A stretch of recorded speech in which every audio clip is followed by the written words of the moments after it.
especially the phones. If I ever walk out of the house without my phone, I feel like You know, I'm not used to living by my phone, and so I forget it all the time. I mean, they have to say, "You got your phone, you got your phone." You're waking up in the middle of It's the hard night. for me to hang really, on to it. really, mine gives me all the time, except when I'm. Yeah. I get a lot of junk calls, although Verizon started a new thing now, they block a lot of the junk calls. Really? Yeah, if you sign up for this thing on Verizon now, they've almost stopped. Wow. I still get them at home, but I don't get them on phone. Yeah, wow. I tried listening to last week. You finished 18, right? Yeah. Were you able to get it? Yeah. Oh, They really? were talking about it, that the sound, They've the had a center problem. light wasn't there or something. Yeah, they're working on it. Good morning. That was good to know, because I kept thinking it was me. Oh, and I didn't get a They kept chance to saying, listen "Oh, to it. it's on there, it's on there." Well, it's not. Not on there. You put on the closed captioning. Yeah. Oh. Oh, that's It an just goes idea. by phonetics, Yeah. you know, and what he's saying in Hebrew. Is that a possibility? We have the granddaughters. Is that something you can do? Do a closed caption for the, oh? It's hard to find it, yeah, that's Go interesting. into settings, I I think. have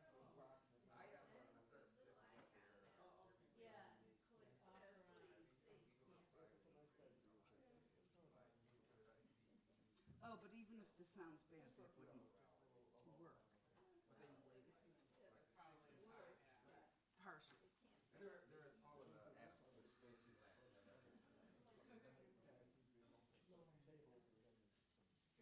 Good morning. Lauren, did we ever, or did we, the collective we, order technologies? So no, we did not. Okay. Because one of the requests was, can we get them in a different format? And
need chapter 19?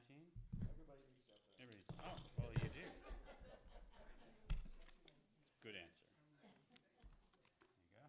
But what we really need is a chauffeur quote. Oh, okay. Wake us up. The only thing you have to do till 3, then you'll have trouble tonight.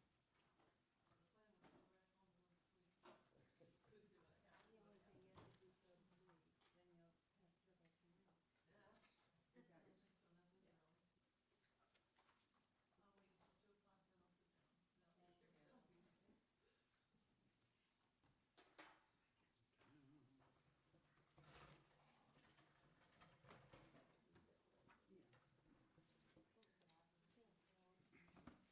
So you know the spiel. It's the last class we'll be blowing the shofar. And we'll see each other on Rosh Hashanah as well, where we do the real thing.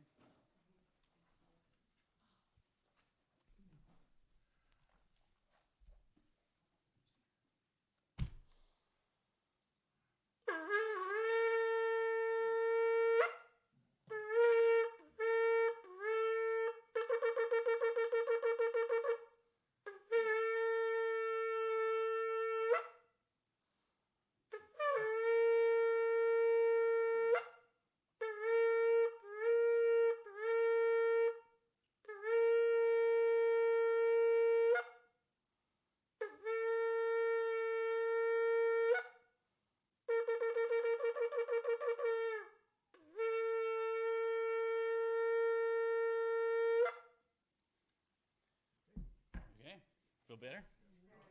Now I'm awake and I'm ready to It's minhag. So you don't. There's no blessing for.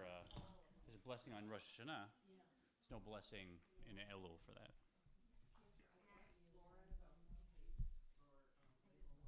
Oh. We talked about it, and she said that they're still in inquiry, but she said that he was coming maybe in November, if you have the date. He is coming, and I do have the date, November 22nd, maybe, but don't quote me until I check. November 20th. Yes, November 20th. He's speaking here at 7:30 p.m. For our class, and for anyone who is watching who's learned this class, he's going to do a special private session for us on meditation as we're learning it in the Tanya. And that'll be like 6:15. He's coming straight from the airport, so I'll be in touch with someone. I'll let you know where we're at. But if you can come here for 6 o'clock, we'll have a special session with him for us, because we have now, at least the vocabulary and some concepts that you couldn't share in a wider workshop. But I'd like him to kind of connect and answer questions and share with you a little bit about how his meditation techniques really are based very much on the Tanya, also including some positive psychology, but I think you'll find that interesting. So November 20th, Wednesday, November 20th. Why don't we call ourselves for 6, and it might be 6:15. It'll be a little flexible. That's for us. Then there'll be a quick break, and then he'll go and do a session for the whole community. And please invite friends to the 7:30. He explains it beautifully, but also you may have seen in the past, he walks into a room and he so embodies that sense of externalizing a sense of calm and divine providence. The people just respond. They're like, he's just so amazing to be around. He's just so calm. So if we could take a little bit of that and spread that around, that's a good thing. Will you be taking those sessions with him? Yeah, and also the last one we had with him last year on managing anger, that's on our YouTube channel. If you want to watch that, that may give you a little prep for how he speaks. Good. So to recap, we're now learning the short long path, and that is not using meditation, as we've said a number of times, to generate emotions and even tivuna emotions, so some more subtle emotions. But here we're actually working with a hidden love, an ahava misuteret, that the Alter Rebbe says is concealed within absolutely every Jew, no matter what their education, their background, their upbringing, their seeming sense of devotion. This love is concealed in every Jew. It comes from the chokhmah within the soul of every Jew. And so we know what that is. The chokhmah is above intellect. It's above even conscious, understood experience in many ways. And so it's not touched by whatever my worldview is, whatever my opinions are, whatever beliefs I may have held for a long time. It can be innate and embedded in the subconscious, even below that, without me realizing it for a long time. And yet it is a very powerful love, so powerful, as he said at the end of chapter 18, that we see throughout history many Jews who seem to be not the most quote-unquote elite or educated or committed among our community, who en masse would sacrifice their lives rather than be separated from Judaism. And we see that again and again through history, that rather than just make the calculation of, well, if I bow down to this or if I eat this or whatever I'm being threatened to do, then I can make up for tomorrow and I can do tshuva and I can live a better life. The calculation goes out the window, and Jews throughout history have said, I simply can't be separated from God. So what is the component of their soul that causes that to happen when their whole life they seem to be able to easily, cut corners? That is the love, the hidden love that's within the chokhmah, that actually is the love of the divine soul, which is a piece of God itself. So it's a love that is totally self-sacrificing. And as we'll see, that's a very unique quality it has, because even the other types of love that we've learned about have some element of self in it. Like there's some element of me that enjoys loving God and even having fear of God, whereas this love has just zero of that. It's a unique kind of love, and so it allows us that moment of self-sacrifice when, God forbid, that has occurred in history. But what the Alter Rebbe is doing is saying, this love is innate within each of us, and I'm going to teach you a mechanism to ignite it when needed, and to use it, as we're saying, as a bit of a turbo boost, like the Batmobile. You know, if 180 miles an hour is not fast enough, there's the button, and then the jet turns on, and you just, you go right over whatever's in front of you. So that's how we use that in life. If there's a moment that seems like it's too much for me, that it's triggering, that I'm going to give in to what I've decided is a boundary I won't give into, this technique is very good to pull out of our back pocket, and you get this kind of boost of spiritual adrenaline, and you can really be performing at a higher state than perhaps otherwise. It reminds me of, I saw this, I was walking out. Does anyone know what this is? What's that? Oh, that's a jewel. No. It looks like an e-cigarette. Anybody? Danelle, can you get a close-up on that? I'm impressed. What is that, right? So my son got this at a fair, and this could sit in a drawer for 20 years, and I'd never know what it is, and it might even forget itself if it had memory, what it was. Maybe, I don't know, maybe it's like a makeup stick, or it's a mortar for a pestle, you're just missing the bowl. I don't know what it is, right? But innate in this, I don't know what the material is, but innate in this is that, Oh, flint. it's a flint, right? And you can make sparks. Fires. Fire starter, right? So innate in this material, which seems inert, are these sparks that I can't seem to do very well. My son did it better. I didn't try it before I came here. I need the Alter Rebbe to teach me how to make a spark. Well, you saw one of them. There's a little. Two, very good. So innate in the flint is the ability to make sparks, to make fire. It just has to be struck a certain way, right? And so if you have this in your pocket, although you wouldn't know that there's fire in it, the moment you need to create fire, you just strike this, and the innate quality in it creates a fire, and that can create a nice bonfire or a cooking fire or whatever it is that you may need, or a torch to see the way. So same thing with our soul. Innate in our soul is this love for God, and when we need these emotions to be ignited, you just have to learn to strike it at a particular angle in a particular way, and that triggers an innate mechanism that will create this love and this awe which is in it. So we're learning how to create our own little fire stars there. So chapter 19, 265. Why don't we just start? ולתוספת ביאור צריך לבאר היטב מה שכתוב נר השם נשמת אדם. To further elucidate the nature of the hidden love, it is necessary to clarify the meaning of the verse, the soul, neshama, of man is a candle of God.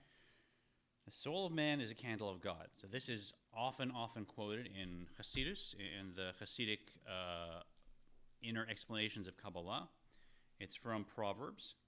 And it means a number of things, right? It means that there's something about each of our souls that has to do with, it's a little representation of God. It's a little candle of God, so to speak.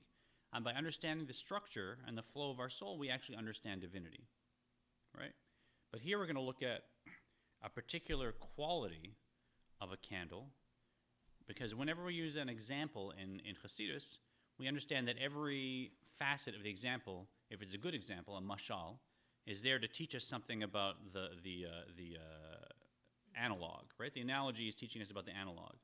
So any quality about a candle, for instance, a candle is consumed by the fire, just like we are consumed, it seems, by our life force, and it only lasts so long. A candle has a wick, and if it's a lamp, it has oil, and there's lots of things written on the wick and the oil and the container and what they mean. And we can learn from that. In this case, we're going to learn from the nature of fire and what it seems to do. Yeah, and how it relates. Yeah, oh yes, yeah. So what did we talk about? You remember? About the blue part of the flame always trying to go up to get back to heaven. Yeah. And what else? And Not that it was wild, right? yeah, it was. So the one thing we're talking about here, which he'll bring up, is that a flame always flickers upwards. Upwards. And so it always seems to be returning to what they understood as its source at this time, and he'll get into that. Let's actually read a little bit, and then we'll talk about the four elements and the source and the quality of the flame that we're looking at. Perush Yisrael Hakrim Adam Nishmatam Hi Lamashal Keor Haner. This means that the soul of the Jews, who are called man, as our sages remark, you, the Jewish people, are called man, are, by the way of illustration, like the flame of the candle. And there's it's an interesting point that relates here, because as we said, the divine soul, according to the Tanya, it's a Jewish phenomenon, and the ability to the absolute extreme, be other-centered with no subtle self-centeredness included at all. That's a Jewish phenomenon that really only exhibits in rare individuals who work their whole life to get that phenomenon to come to the fore, right? So it's not that common Jewish people are more other-centered than other Jewish people because of the divine soul, right?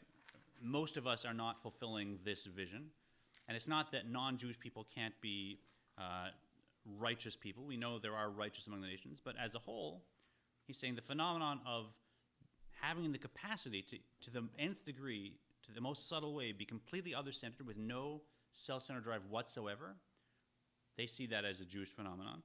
And he backs that up by saying, in this quote, Ner Hashem Yishmat Adam, Adam is how the Torah refers to Jewish people.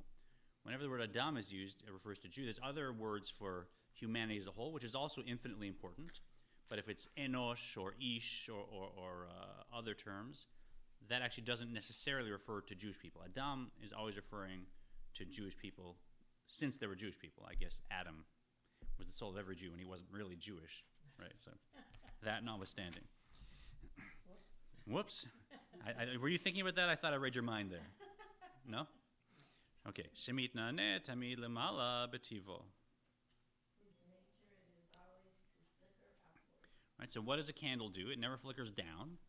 If the wind's blowing, it might go side to side, but it's always flickering up. We have our explanation having to do with heat rising, which is a scientific explanation. And let's compare that to the explanation in the Tanya from the time. Mipnei she'or ha'esh chafetz b'teva lipared me'ha'ptila v'lidavek b'shorsho למעלה ביסוד האש הכללי שתחת גלגל הירח כמו שכתוב בעץ חיים. For the flame of the fire intrinsically seeks to part from the wick that holds it and to unite with its source above, in the universal element of fire, which is the sublunar sphere, as is explained in God's plan. Right, so we're getting into 18th century science here, where they perceive the world as being composed of four elements: earth, water, air, fire. Right, and each of them had a source. And of those four elements, if we're to kind of put that lens on for a moment, one of them is different than the other three, right? Earth, water, and air, you can weigh, right? You can say there's a certain amount of it. Fire, it's more spiritual, as it were. You can't weigh it. What is fire, right? You can't measure it in the same way. Even air, you could say you can have a certain amount of air. You can compress it. You can put it into a tank. Fire, not the same. As well, the other elements seem to always want to go downward and return to their source, right? That was the way the science at the time explained gravity, was that every element wanted to return to its source. And so the earth pulled everything, all its own element back to it. That's what gravity was, right? Same thing with water. Water all flowed down to the ocean, so it makes perfect sense, that element returning to its source. And fire, the source of fire was considered to be what do they call it, a sphere around the Earth just below the lunar sphere. So whatever the orbit of the moon was, just below that there was a sphere of fire, and I guess lightning had to do with that, so it made perfect sense. And fire was always trying to get back to its own source, which was there. And of course the sun is up there in one of the spheres too, so it kind of makes sense that fire basically is from there, whereas the other elements are more or less from here. Air is a little airy, but it's down here. So that was their worldview, and so they believed that the reason a flame always reached upwards is because it was trying to reunite with its source. And Steinsaltz always has a good way of kind of examining the science of the time, being a very scientifically minded writer. So I liked his explanation of this this model for seeing the world. This image is based on the scientific concept of previous eras, which posited a hierarchy of 4 basic elements in ascending order: earth, water, wind, and fire. The element of fire thus belongs to the highest stratum of our world and resides just below the sphere of the moon, which is the lowest of the spheres that surround the world. The general principle is that these fundamental elements yearn to return to their source. Earth and everything associated with it yearn to return to the element of earth, thus accounting for gravity. And anything related to the element of fire yearns to rise to the element of fire above. Today, when science views matters differently, this analogy is not as elegant as it once seemed, but not because today's scientific outlook is more correct. The great difference, perhaps the only meaningful one between the science of today and that of previous eras, is that scientists today no longer attempt to arrive at absolute scientific truth. The present-day presumption is that science does not have the tools to reach such a determination. At any rate, any metaphor based on scientific outlook is necessarily limited and dependent on that outlook. And so once we understand this metaphor loses none of its force, its intended meaning remains pertinent. Right, so science today does not say there's a God, and God creates the material world, and we're just trying to use science to understand how God is creating the material world and connect to the absolute truth that the world comes from the divine, and so what's the pattern? Where do these elements each emerge from? Right? Science is now saying everything is just the observable physical universe. We don't know anything for sure, and we're going to put out theories and test them, and the more you test a theory, the more likely it is that it's correct. But modern science never says, well, this is absolutely true, because there's always a chance that no matter how many times you seem to prove a theory, you miss something, right? So it's very, very, very likely, but never absolute. Where science in that era was trying to wrestle with absolute truth using the scientific technique. So that's the difference. And from that point of view, he says, this metaphor still has a lot of power and meaning of the 4 elements. Yeah? Fire isn't really an element, though. Uh-huh. I mean, it's something we create by doing it, where earth. Okay, so we're saying fire is an element. If I look on the periodic table of elements, it's not on there, right? So it's a maybe a different definition of element. But let's look at that. So what is fire according to modern science? It's a what? It's a source of heat. So heat, which is what? Something's Air. right. It's heat, but heat is a word for a form of what, right? Energy, right? So fire is basically the release of energy. So there's light and there's heat that's involved. It's a reaction, and we call it energy. But now I get to this word energy, and really, what is energy? Right? Can someone define energy for me? Right? Right. There's E equals mc squared. That's a formula that describes a relationship of energy in terms of atomic realities. But like energy, okay. Now I'm looking at that word. What is that word? Right? It's just a summary word for what Judaism calls life and spirit and God, and in science we call it energy. But okay, define energy. Where does energy come from? What is energy? Why does the universe have seemingly a static amount of energy that can't be lost? Right? I mean, science kind of hits a window there where we're using the word to describe something. And so, in Kabbalah, they say that's life that comes from God. And in science, they say it's energy and it becomes fire. So I don't really have a problem with saying both those vocabularies are describing something that seems to be in the same direction. I get that fire is not an element according to the periodic table, clearly. That modern science doesn't see the world this way. Yeah. Anyways, this isn't core to the Tanya, but interesting to understand. So now we get back to, if we say that in this mashal, a candle of a flame is trying to leave the wick and reunite with its source above, and let's just, even if it's a poetic statement, let's use that because we're going to learn from the metaphor. ואף שעל ידי זה יכבה ולא יאיר כלום למטה, וגם למעלה בשורשו יתבטל אורו במציאות בשורשו. Although thereby, by parting from the wick and becoming part of its source, it would be extinguished and would emit no light at all below. Also above, in its source, its identity would be lost within that of its source. Let's read. It would cease to be. Okay. It would cease to be a luminary, for since a candle is ineffective in illuminating its environment when surrounded by the overwhelmingly greater brilliance of daylight, surely within the element of fire itself, its identity is completely nullified. The flame striving to unite with its source cannot, therefore, be construed as seeking a higher form of existence. Furthermore, the desire for unification with its source, which can be achieved only through Annihilation, yeah. defies the axiom that every existing being desires its continued existence. Logically, then, the flame ought not to draw upward to its source. Right, so we're on the top of page 267 if you're following at home with this version of the Tanya. So this is something unusual in that this flame seems to have in its nature the desire to leap upward and reunite to its source. And yet what would happen, first of all, what would happen if it leapt off the wick to begin with? It'd be extinguished, right? I mean, we know if a flame actually does leave the wick, now there's no more flame, it's gone.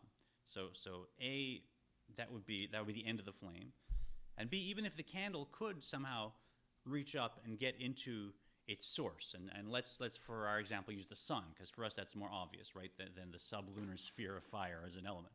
But if the flame of the candle, as we said many times, could actually enter into the ball of the sun and now be reunited with this great flame of fire, or if a ray of the sun, same thing, if this flame of the candle were inside the ball of the sun, can you even say that flame exists? No, it doesn't. It has no identity. It's now just sun, right? It emits no light. It has no qualities. It's a nothing, right? So even if it could achieve what it wants and to unite with its source, now that's an act of self-annihilation, and there is no pleasure. There is no sense of success. There's no now I've reached my source. There's just no me anymore, right? So this is a completely non-self-centered, nonsensical thing that we would look at and say nobody would want to do that. I mean, in actual life, you'd never want to. I think about the body, right? The body clearly comes from the earth. It's not hard to do the math. You know, the corn comes from the earth, and the chicken eats the corn, and I eat the corn and the carrot and the chicken, and I get my body, and my body comes from the earth. At no point in a healthy, natural life does a person yearn for their body to return to the earth, God forbid, right? That's not a desire, right? If it is a desire, you need help, God forbid, right? So that's just not, the physical brain is never going to look at the earth and say, how I wish I could. Of course not. You want to remain a brain for as long as possible because that's your identity. You want to enjoy the things from the earth. You want to walk on the earth. You want to run on the earth. You want to eat the things that come out of the earth. You want to gaze at the beauty of the earth. You don't want to return to that. That's completely counterintuitive to our whole identity. And our whole identity is wrapped up in the brain. So there's something about this hidden love, something about the love of the divine soul that is like this candle, where the flame wants to leap up and be united with its source, but it's in a completely other-centered way.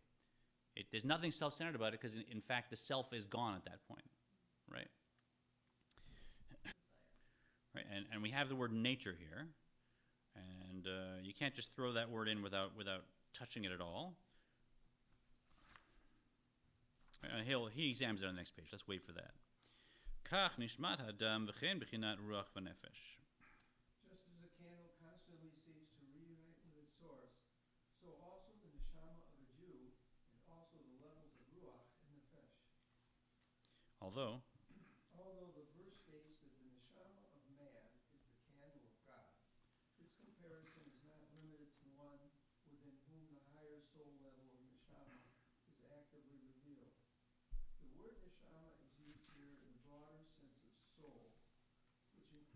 also the levels of ruach and nefesh. Thus, the analogy of the candle extends also to those within whom only the lower soul level of ruach or nefesh is revealed. So I guess he's buttoning up something that might be confusing, that we might say, well, there's nefesh, ruach, and neshama, and only really great souls have brought down or revealed their neshama. Most of us work on the nefesh level, so if I'm just exhibiting the nefesh level of my soul, now that doesn't apply to me. I'm not a candle of God. I'm saying, no. Neshama refers to, yes, the third level of a very, very lofty individual, but it also refers to the whole shmear, right? So we're talking about every soul, including someone who's operating on a very, very physical nefesh level. Chefza, was that a question? Chefza v'cheshka b'tiva lipared v'latzet min haguf v'lidavek b'shorsha mekora b'Hashem chayei hachayim baruch hu. The soul naturally desires and yearns to separate itself and depart from the body and to unite with its origin and its source in God, blessed be He, who is the fountainhead of all life. The soul, whose very essence is life, is thus especially drawn to God, the source of all life, and desires to sever its connection with the body, which hinders its ability to become one with God. All right, so we're looking at one of the key differences of the hidden love that we're looking at now versus all the types of love that we looked at in the previous system of meditation. Because when I generate love, and now I'm experiencing a sense of either a fiery longing for God or even a closeness of feeling God's presence, those all have some kind of self-interest involved, right? And we see it also in psychology. A lot of people call things that are love, which are basically just self-satisfaction, right? If I'm a young man, I see a beautiful person that I think would be a wonderful spouse, generally what I'm thinking is, oh, that person could satisfy my emotional, my physical, my spiritual needs. They seem, the right fit. And I'm imagining all that pleasure that I will receive on all those levels, and I call that love, right? There's it's usually attributed to Reb Nachman, but we're not sure exactly who told the story. There's a story you may have heard of a fish that demonstrates this principle, that these fishermen were fishing in a pond in a kingdom, and it was actually about a poritz, so it was actually an area, say in Poland, where a poritz, a duke, was ruling. And they had the luck of catching this most magnificent fish, this pike, that was just so beautiful and so big and so perfect. They'd never seen anything like it, and they said, this is too good a pike for us to eat. Let's bring it to the duke, to the poritz, because the poritz loves fish, right? So, we'll have it good if we can bring this fish to the poritz. So the pike, the Rebbe said, was there on the line with the hook in its mouth, breathing its last breath, and it heard them saying, it's going to be brought to this duke who loves fish. So suddenly the pike had a new burst of life and joy. He thought, this duke loves fish. I'm going to be brought to this duke, and he'll probably have a beautiful natural pond for me to swim in. He'll clear it of all predators. He'll come every day and feed me the most dainty fish that are easy to catch. And he'll do portraits of me because I'm the most perfect pike. So how lucky if I just have to endure being out of the water for a while, and I'll get to this fish lover, as it were. So they took a case of water, and then they dunked the pike in there with some ice to keep it cool, and they went off, and they arrived at the mansion of the duke, and the guard said, what are you two Jews doing here, as they would say? And they said, open the case and said, we have something for the duke. And the guard said, oh, he loves fish, so go right on in, go right ahead. And then this happened a few times, and the fish is getting more and more excited, and finally they arrive at the duke, and the duke says, what brings you here? And they said, we have a gift for you. And they opened up the case, and the duke says, that's the most beautiful pike in the world. I love fish. Please take it to the kitchen where they'll skin it, and they'll take the insides out, and they'll broil it up for me for lunch, and my whole family will eat it. And the pike is hearing this, and is just aghast, and the pike says, I'm sorry, but you don't love fish. You love yourself, right? You love how fish taste. And often our love in the world is like that. It's kind of fish love, as it were, right? That I don't understand the difference between someone causes self-satisfaction and that's an extension of myself, and therefore it causes emotions, versus truly being other-centered, where it's not about me, right? I'm giving something, and because I've given something, I'm defining that as love, and I'm investing in the other person, but it may be the last thing that I would like to do in terms of my own satisfaction. You're saying this hidden love that you feel that's in us is self-serving as opposed Just the opposite. just the opposite. The question is the hidden love self-serving? I hope I didn't give that impression. The other forms of love from the long-short path, the short-long path, That's self-serving. can be, yeah. Most of the time, But this love is not self-serving. yeah. So let's be honest. If I'm there on Yom Kippur and I've been fasting and I've been praying and I'm hoping for some kind of spiritual moment to come out of this, and suddenly I'm filled with this great love of God, and I sense my oneness with everything, and I have this elated sense that now I've forgiven, I'm reunited with my source. That's kind of nice, isn't it? Right? Like, it's very satisfying. Makes you feel good, right? We like having strong, deep emotions. There's even a little pleasure in crying out of a sense of tshuva, and whatever it may be. Like, there's a part of us that gets that, and that is served by that, and that enjoys that, right? And certainly feeling any sense of closeness to God, or at least a spiritual state, is also pleasurable, right? So as much as we try, and as productive as those forms of love are, they're wrapped up in a certain sense of extension of the self, right? Whereas the quality of this love is that it's completely separate from that, right? As you'll say, the way the soul is kadosh, is separate, and is just about godliness and God. The divine soul actually doesn't have any self-centered aspects. So the unique quality of this love is that it's so other-centered that its greatest desire is actually to end its own self, right? Its greatest desire, just like the candle, to leap up and be united with the source, the greatest desire of the divine soul is to really even leave the body and be reunited with its source, even though that would mean there's no even identity of a soul left. But it doesn't do calculations. It's not considered, it doesn't think about itself. It has no self, so to speak. And historically, we see Nadav and Avihu when they ignited. Sorry, the right name? The flames. Yeah. When they came with an offering that wasn't intended, they were just so overcome with this spiritual urge. They wanted to get into this revelation of godliness that was happening. They rushed up, and that's what happened. Their divine souls leapt from their body, and they died and were sort of incinerated in this holy fire, not because they weren't spiritual people. Right? That was the divine soul leaping back up to its source. It's called kalot hanefesh. So it's a very rare phenomenon, but we understand it actually can happen. And that illustrates, again, what the divine soul's essence is. It is just purely God-centered desire to reunite with its source. And although, where are we? I lost my place. Hagam שתהיה עין ואפס ויפתל שם במציאות לגמרי, ולא יישאר ממנה מאומה ממהותה ועצמותה הראשון.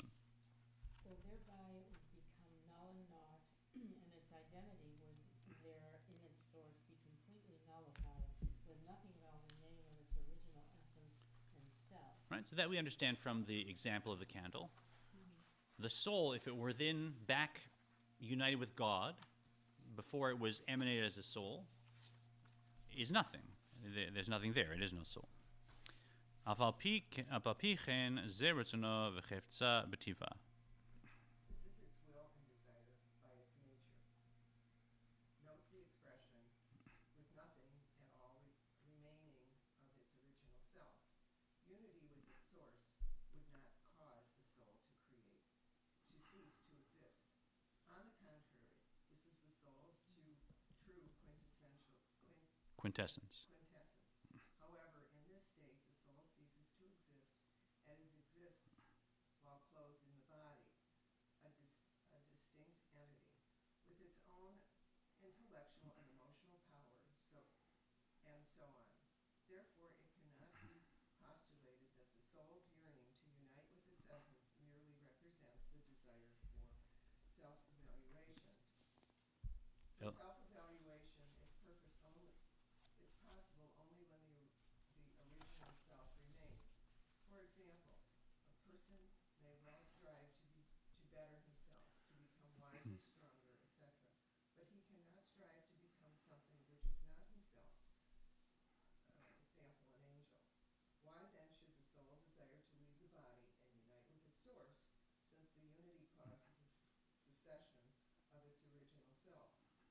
indeed, there is no rational explanation for this desire. It comes only as a result of the soul's intrinsic nature. The term nature is usually used, help me out here. Derogatorily. Derogatorily? Derogatorily. In the sense that it Thank you. denotes irrationality. Phenomena lacking any rational basis are usually ascribed to nature. In our case, however, the term is used complementary as it describes the soul's supra-rational desire. This is the Alter Rebbe now goes on to say. So that's a pretty subtle hair splitting there of, that the soul's not really ceasing to exist. It's just that its identity and its intellect, its emotions, and its itself cease to exist.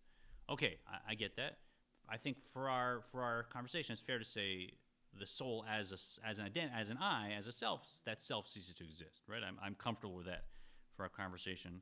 And I like how, again, described nicely here in Steinsaltz's commentary, unlike the construct of the I, which is shared by the body and soul and which desires to maintain its own independent existence, the divine soul yearns to return to its source, to leave the body and thereby eliminate the I.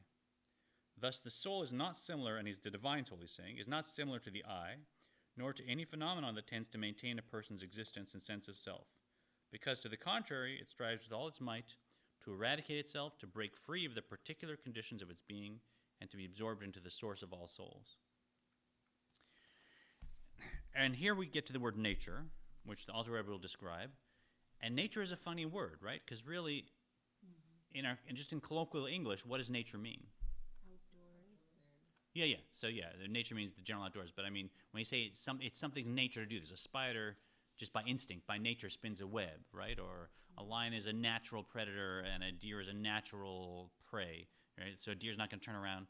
Even though you look at a pack of deer, you know what I mean? Like if they organize themselves and they got strong hooves, they could defend themselves against any predator. They could just make a circle and use their back feet if they thought about it, right? I mean, they wouldn't be animals of prey, and yet that's their nature, right? So what do you mean by nature in that sense? What is nature? It's born is what they're born with. Yeah, it's inborn, Inborn nature. innate, intrinsic, right? Genetic, right? And if we had some explanation for it, right? If we could say, well, the reason that the coastal redwoods grow so high is because the moisture gets trapped in the between these mountain ranges. So that's why, right? So it's not necessarily just nature that those redwoods are growing there. It's actually part of we can explain it by the geography, right? So that's not necessarily nature. If there were another part of the world that was like that, they might grow there, right? But something that we can't explain, that's when we use the word nature, or we say it's what Stanza calls it an object's basic makeup for which we have no explanation, right? Nature is an object's basic makeup for which we have no explanation. If we could explain it, now it's no longer nature. When we hit the lack of a rational understanding of it or explanation for it, now we just use that word nature. It's ingrained in that thing. And the Hebrew word is even more clear because it's teva, and teva means deeply impressed. Like betabat zo. With this, a tabat is a ring with a signet ring that has a seal, and you impress into wax and make a deep impression that stays. Right? That's tabat. So teva, the root. With a hay at the end? Teva. Teva with an ayin. It's tet veit ayin. Right? So teva means deeply impressed. When something is just so deeply part of something essence that it's just there's no explanation, that's its teva, its nature. So although often we use the word nature to mean you're not thinking about it, you're just going by instinct. It's like a lower quality. Here we're using it to describe something in the divine soul, which means its essential nature, right? As we know, the divine soul, the light of the Ein Sof and the divine soul that's entering consciousness through Chachma is actually above rationale, above reason. So hence that word supra-rational, which it means it's nature not in the sense of an unthinking beast, but it's nature in terms of intellect can't get to this. This is above intellect. It's essential in the definition of the divine soul. V'gam, is that where? וגם כאן הכוונה שרצון וחפץ זה בנפש אינו בבחינת תם ודת ושכל מושג מובן אלא למעלה מהדת ושכל המושג והמובן. Here too, with regard to the soul's desire to unite with its source, the inference of the word nature is that the soul's will and desire is not based on reason, knowledge, and intelligence that can be understood, but rather is beyond the grasp and comprehension of rational intelligence. So whatever rationalizations I live by, whatever emotions I tend to have, whatever my life story is, whatever my conditioning is, the nature, the teva, the divine soul, has nothing to do with that. It's above that. And that explains why, in a situation where it's ignited, many, many times in history, a Jew will give their life up, give up their whole identity like that candle, rather than be separated from God, because they recognize that's the essence of the divine soul. It ignites, and this hidden love becomes a flame, and it's just a different decision now. So that nature is there, innate within us, despite whatever's happening at the intellectual level of our soul, or the emotional level of our soul, or our physical reality. So we're really zooming in on this hidden love to understand what it is, so that once we get to the chapters where it explains the tool, how to get it to emerge, we'll kind of have a clear sense of what we're dealing with. V'hi b'chinat chokhmah what? I heard a grumble. All right. I didn't like the part where it's beyond the grasp of comprehension of rational intelligence. So you did, this is Rick doesn't like the part that's beyond the grasp of rational intelligence. Why is that? Here we are studying about this hidden love, Oh. but now he's saying that we can't explain it because it's beyond our grasp. So you're saying, well, then if it's beyond intellect and intelligence, why bother writing a book and sitting and trying to understand it? Because that you're walking down the wrong path. There's nothing at the end of it, right? It's not going to hit it.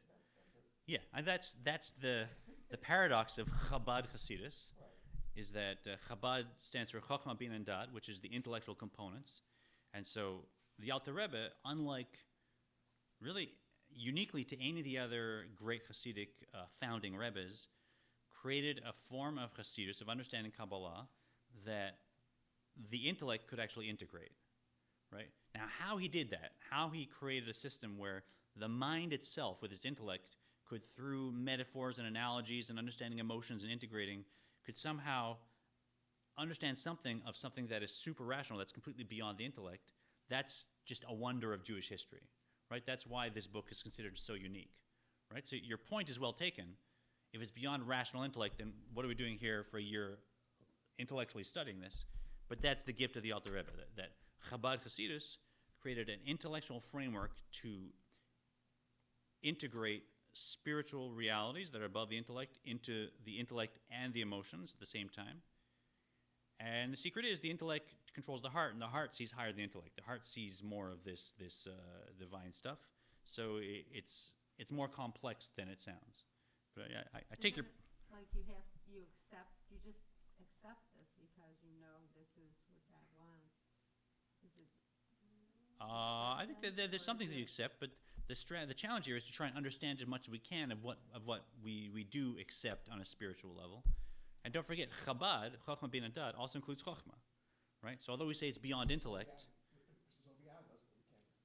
so here I'm going on a limb, but beyond comprehension or rational intelligence, right? That's what he said. He said, Seichel hamusag v'hamuvan. So he's very particular here if you look at it. He's not lamala mehadat, it's above dat, so we'll get into what is Chabad, Chokhmah Bin Dad, right? Chokhmah is the incomprehensible spark that begins intellect, right? So he's not saying it's beyond Chokhmah, he's saying it's beyond dat, which is the third component of intellect, what I connect to, v'seichel hamusag, and the intellect that can comprehend, v'hamuvan, which is from bina, right? So it's beyond dat, it's beyond intellectual bina that can compute and cogitate, right? But he never said it's beyond Chokhmah. It's actually within Chokhmah. And Chokhmah is part of Chabad, So it's not beyond the initial spark of intellect. It's actually contained in it. We just can't comprehend it with intellect. So, there's like there's a funny little, I've spoken enough, right? Okay. You get to know so much. Something's axiomatic, Yeah, well, the truth is, intellect, at its source, intellect is an interface between the rational and the super rational, right? And chokhmah is that spark that really somehow balances both. We can't understand it, and so the infinite can enter into it as a spark of Ein Sof light, of the light of Ein Sof, and then that emerges into Bina now on the other side as something we can understand, but we can't understand the initial spark. So If we did, we'd be God, right? if we did, we'd be no. If we did, we'd be completely nullified, right? That's the world of Atzilus, right? So if you have no identity, now okay, you can understand Chokhmah, but as long as I'm trying to understand with intellect and identity, now I can't comprehend Chokhmah, but that doesn't mean that I can't be impacted by it. And in fact, it's the most deeply impactful part of my being. Yeah. Well, we don't understand. Yeah. So how would you define Chokhmah? Chokhmah is the first spark in our consciousness. It is the first spark of conscious awareness of any phenomena before comprehension, which really emerges out of nothingness. Feels good that we're affected by it, even though we don't understand it. Yeah, So we're affected by this hidden love, even Yeah. though we don't understand it. for sure. והיא בחינת חוכמה שבנפש שבו אור אין סוף ברוך הוא. For this nature is the soul's faculty of Chokhmah, and as discussed in the previous chapter, Chokhmah is a faculty that transcends comprehension, a faculty wherein the light of the blessed Ein Sof abides, and as a result, the soul is drawn to its source, the Ein Sof, with a longing beyond comprehension.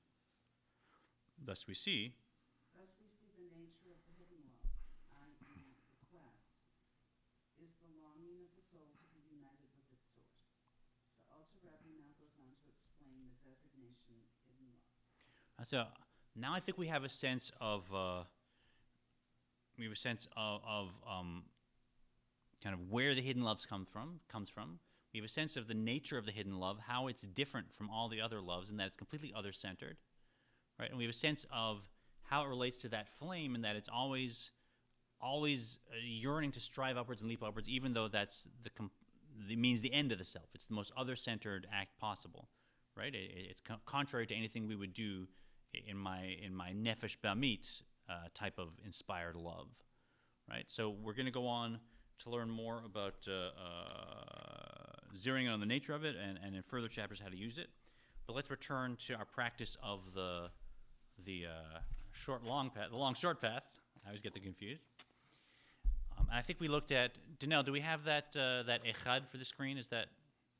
Yeah, let's put that up. And if you're in the class, just want to remind you our meditation we'll use for the last 5 minutes. And this is now we're going back to our meditative practice where we're focusing our intellect now to generate emotions, maybe 2 emotions, but that will allow all my Torah mitzvahs, especially as we go towards Rosh Hashanah, to have wings and elevate and have huge impact. Right? How much room I got on this? Oh, I do. So if you remember, we talked about the word echad from the Shema. The first meditation we'd be using for several months was Se'u marom enechem, lift up your eyes, from the Shin Mem Ayin. Now in this case, we're going to look at the echad, and we covered this in a previous class. The word echad at the end of the Shema, many say it with a very long pronunciation, echad, and then a big daled. And they use that time, and even the sound of the letters, to focus on this meditation, which is the aleph. What's the numeral value of aleph? Is a 1. Chet, remind me, is what? Very good, 8. Can I draw an 8 with my left hand? Apparently. And daled is 4. Oh, I can't do that. Oh, it's getting me. Which way does it go? Is that right? Oh, yay, left hand. Okay. That was hard. So the meditation is, the aleph represents one God. So when we're saying the Shema, we focus our mind and thus our heart on that there is one God. And Chet is the seven heavens and the earth. We learn there's seven heavens in Jewish tradition. So however high or low I may be in my spiritual or physical experience, wherever I am, there's still only one God. And whatever angels I may encounter, whatever spiritual levels, whatever physical realities I may encounter, it's all just unified. It's all just garments of this one God. And then Daled is the four directions. So wherever I might go, whatever direction I might face, geographically, psychologically, spiritually, however you want to frame it, again, it's all just the same experience of one God in the seven heavens and the earth in all four directions. So let's take a few minutes now to finish with the meditation, and we'll use that echad. And if you're watching at home or in the future, we have the word on the screen for you, so please focus on that so you can actually create a visualization of the word in your mind. Real quickly, some of the more observant individuals say that last prayer silently. Oh, Baruch Shem.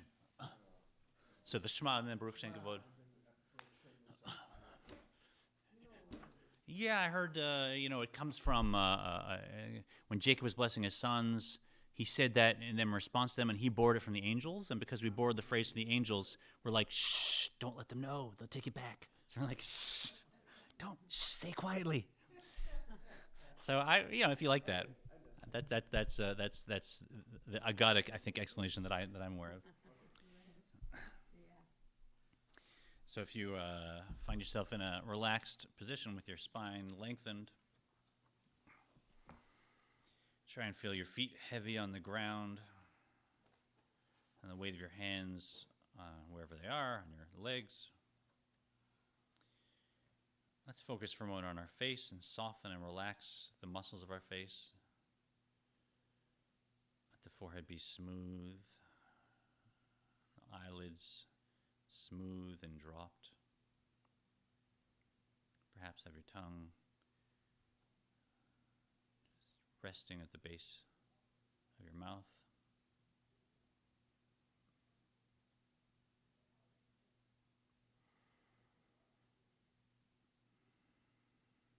And let your breath deepen as you find the four stages of breath we described: the in-breath, a pause, an out-breath, and a pause. And breathe together with me as we go in, 2, 3, 4, and hold there, 2, 3, 4, together out, 2, 3, 4, and remain there, 2, 3, 4. Continue that cycle.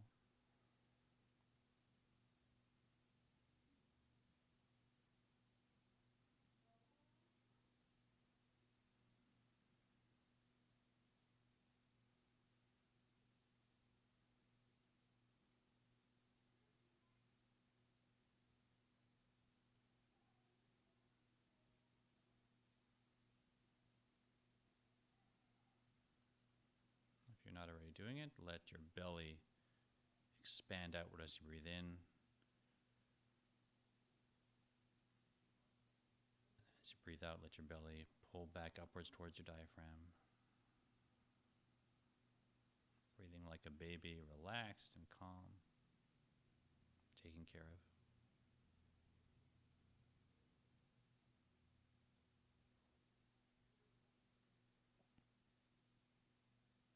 Let's create our wisdom gateway.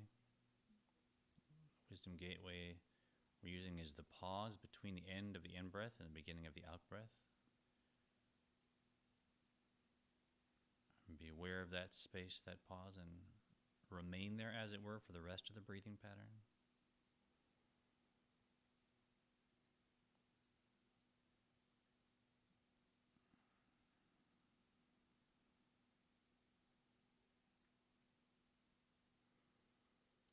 Once you've established that wisdom gateway, that gateway for Chokhmah, to enter into our consciousness, let's place into that gateway the Hebrew letters Aleph, Chet, Dalet of Echad. If you like, you can open your eyes and look at the screen or the whiteboard. If you're familiar, you can picture them in your inner vision.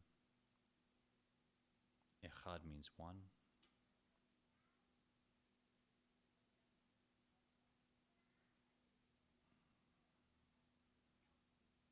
Just take a moment to be aware where in your inner vision you're picturing this gateway and the words. Perhaps move them up higher in your inner vision if they're down low. If they take up only a small portion of the screen, perhaps zoom in, as it were, so they take the whole screen. And if the brightness of your screen is not so dim, just raise that brightness as you would on a physical screen until there's more color and more light. Perhaps even the sound of echad can be included.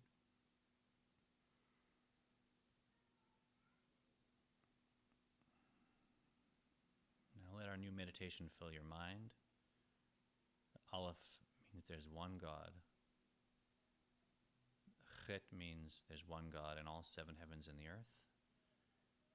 And the Daled means every step you take in whatever direction for the rest of the day, everywhere you look, that same one God.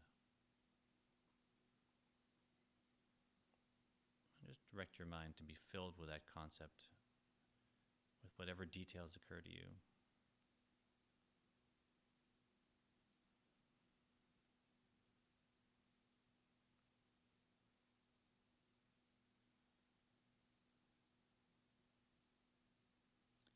Home, you might pause the video for a few minutes and let this echad remain in your minds if you have the time. And then when that's done, one last step.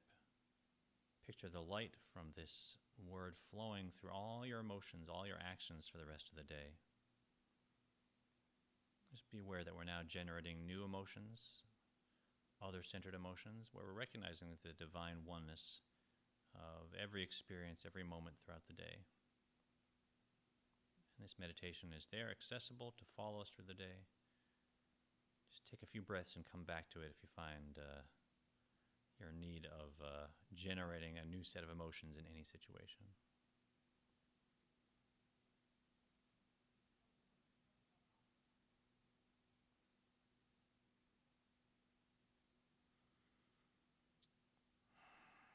Let your breath return to normal pattern. Open your eyes when you're ready.